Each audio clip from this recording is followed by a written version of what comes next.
بسم اللہ الرحمن الرحیم۔ آج جو خاص ہمارا موضوع ہے وہ استاد ہے۔ استاد ہمارے معاشرے کی پہچان ہے اور ہمارے مستقبل کا ضامن ہے۔ استاد کسی بھی روپ میں استاد ہے اور والدین کا درجہ رکھتا ہے، روحانی ماں باپ ہوتے ہیں اساتذہ کرام جو ہیں۔ بڑے دکھ سے کہا جا سکتا ہے کہ ہم نے اپنے اساتذہ کو پبلک سروس پہ لگایا ہوا ہے۔ میرا اپنا ملٹی سولوشنز کلب ہے، میں سمجھتا ہوں کہ ہم جو ہے معاشرے کی خدمت کے لیے جو اپنی ہم کوشش کر سکتے ہیں ہم کرتے ہیں، لیکن مسئلہ یہ ہے کہ استاد کو اگر آپ ان چیزوں پہ لگائے رکھیں گے، جیسے آج کل ڈینگی کا بڑا مسئلہ بنا ہوا ہے، ڈینگی جو ہے اس کے لیے ایکٹیویٹیز آ رہی ہیں۔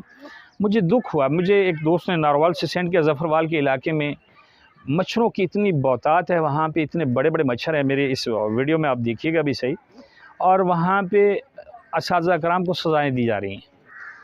چنیوٹ میں ایک جو ہے وہاں پہ کمیٹی بیٹھی ہے، انہوں نے نقد جرمانے کیے ہیں ٹیچرز کو۔ اب اگر ایک استاد کو وہاں پہ ایکٹیویٹی کے بدلے میں 5,000 یا 3,000 روپے جرمانہ ہوتا ہے، اور میں آپ کو ابھی اس کا لیٹر بھی دکھاؤں گا، میری اس ویڈیو کے ساتھ ساتھ میں آپ کو لیٹر بھی دکھاؤں گا۔ اس لیٹر میں باقاعدہ سجیسٹ کیا ہوا ہے کہ اس خاتون کو 5,000 روپے جرمانہ کیا جائے، اس کو 3,000 روپے کیا جائے۔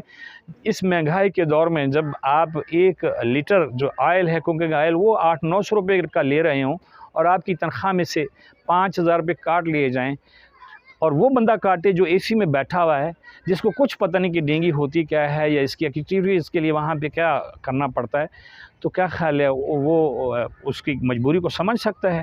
جو اے سی والی گاڑی میں آتا ہے، اے سی والی گاڑی میں بیٹھ کے چلا جاتا ہے، اس کو کیا پتہ ہے؟ لیکن ان لوگوں نے جو ہے وہ بہت شرم کا مقام ہے، سجیسٹ کیا کمیٹی نے کہ ان کو جرمانے کریں، ٹھیک ہے، لیکن ظفروال کی صورتحال دیکھیں تو آپ کو اندازہ ہو جائے گا کہ کیا یہ صرف ٹیچرز کے لیے اور سکولوں کے لیے ڈینگی رہ گئی ہوئی ہے، کیا اور کہیں پہ بھی کوئی ایکٹیویٹی نہیں ہو رہی ہے؟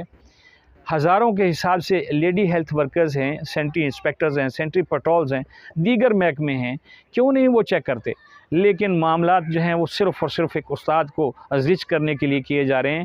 میری جو رائے ہے یا جو میرا اپنا التجا ہے ایوان میں بیٹھے ہوئے جو ہمارے حضرات ہیں، بالخصوص پرائم منسٹر آف پاکستان، جو بڑی بڑی باتیں کرتے ہیں کہ کیا ایک ٹیچر کی اتنی کم تنخواہ میں سے اگر آپ اس کو جرمانے کے طور پہ 5,000 روپے کاٹ لیتے ہیں تو وہ کیا اس کا گزر ہو جائے گا؟ اور اس ایشو پہ آپ کاٹتے ہیں جس ایشو میں ہم تو ٹیچر کو بلاتے ہیں پڑھانے کے لیے، وہ ٹیچر سکول کا چوکیدار بھی ہے، ٹیچر سکول کا سویپر بھی ہے، ٹیچر سکول کے اندر چپڑاسی بھی ہے، ٹھیک ہے، ٹیچرز گاڑی سے اترتے ہیں اور جھاڑو پکڑتے ہیں، صفائی بھی کرتے ہیں، پھر آپ ان کو جرمانے بھی کرتے ہیں۔ کیا یہ شرم کا مقام نہیں ہے؟ اگر آپ اس معاملے کو اسی طرح دیکھتے رہیں گے تو اس شعبے کی طرف لوگوں کا رجحان کم ہو جائے گا۔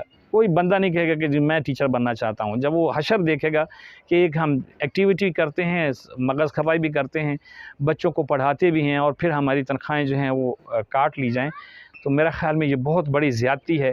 اور میں ان بہنوں سے میری مکمل ہمدردی ہے، ان بھائیوں سے میری مکمل ہمدردی ہے، ان ٹیچر سے، ان قوم کے معماروں سے میری مکمل ہمدردی ہے جن کے ساتھ یہ زیادتی کی جا رہی ہے، اور میں اس زیادتی کے خلاف آواز اٹھاتا ہوں، اور میں امید کرتا ہوں کہ آپ سب لوگ جو ہے اس کو میری آواز کے ساتھ آواز اٹھائیں گے اور اس ایشو کو ہائی لائٹ کریں گے۔ جزاک اللہ۔